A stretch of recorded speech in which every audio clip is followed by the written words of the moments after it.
প্রিয় দর্শক, এই মুহূর্তে দেশ এবং প্রবাস থেকে যেখান থেকে দেখছেন সকলকে জানাচ্ছি সবুজ টিভি ইউটিউব চ্যানেল এবং সবুজ টিভি পেজের পক্ষ থেকে স্বাগতম। দর্শক, আমি আছি, যদি আপনাদেরকে জানিয়ে রাখি, এটি হচ্ছে নোয়াখালী জেলার সুবর্ণচর উপজেলার 3 নং চরকালা ইউনিয়নের প্রিয় দর্শক 9 নম্বর ওয়ার্ড। যদি জানিয়ে রাখি, এটি হচ্ছে সেলিম বাজার যেটি রয়েছে, সেই সেলিম বাজারের দক্ষিণ পাশের যেই সড়কটি রয়েছে, যে সোলোমান বাজার এবং কাটাখালীর দিকে যাওয়ার সড়ক, আসলে সেই সড়কের এখানে কিন্তু এখানে একটি মালবাহী পরিবহন কিন্তু প্রিয় দর্শক এসেছেন ঘুরানোর জন্য। আসলে তিনি সেলিম বাজার থেকে সবজি লোড করে ঢাকা যাবেন, সেই উদ্দেশ্যে এসেছে।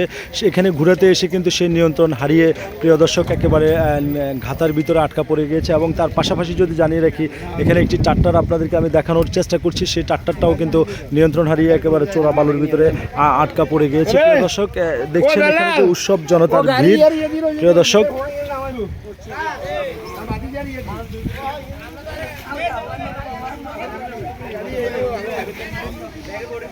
আমরা এখানকার যারা আছে তাদের সাথে আমরা কথা বলেছি। আসলে এই সড়কটি একেবারে চলে গিয়েছেন স্লোমান বাজারের দিকে, আর এদিকে দর্শক যদি একটু দেখিয়ে রাখি, এদিকে গিয়েছে একেবারে ভূমিন বাজারের দিকে। আসলে এই ভূমিন বাজার এবং স্লোমান বাজারের যে বেরিটি রয়েছে, সেই বেরিটির উপরে কিন্তু এই মালবাহী পরিবহন ট্রাকটি কিন্তু ঘোরানোর জন্য এসে সে নিয়ন্ত্রণ হারিয়ে প্রিয় দর্শক একেবারে ঘাতার ভিতরে পড়ে গিয়েছেন। এখন যে অবস্থা, আসলে এই মুহূর্তে তাকে এখান থেকে এই গাড়িটি উদ্ধার করতে কিন্তু একেবারে বড় ধরনের হিমশিম খাবে। যিনি চালক, আসলে তিনি বুঝে উঠতে পারেন নাই, না বুঝে ওঠার কারণে, জায়গা নরম থাকার কারণে এবং চোরাবালি। দর্শক, আসলে এই অবস্থাটি ঘটেছে প্রিয় দর্শক।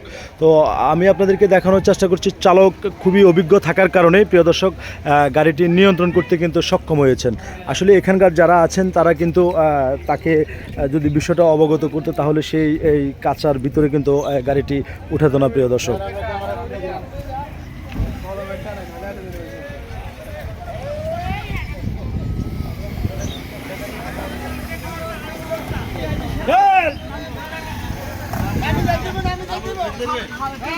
দর্শক, আমরা কথা বলবো এখানকার একজন স্থানীয় মুরব্বীর সাথে। আমরা জানবো যে আসলে ঘটনাটা আনুমানিক কখন ঘটেছে। আসসালামু আলাইকুম কাকা, আপনার নাম? জামালউদ্দিন। জামালউদ্দিন। এই এলাকাটার নাম কি? এই এলাকার নাম হলো 3 নং সরকালা 9 নং ওয়ার্ড। আচ্ছা, এই যে মালবাহী পরিবহন এটি এখানে কেন উঠেছে সেটা যদি একটু জানাতেন। এটা উঠেছে মালের জন্য।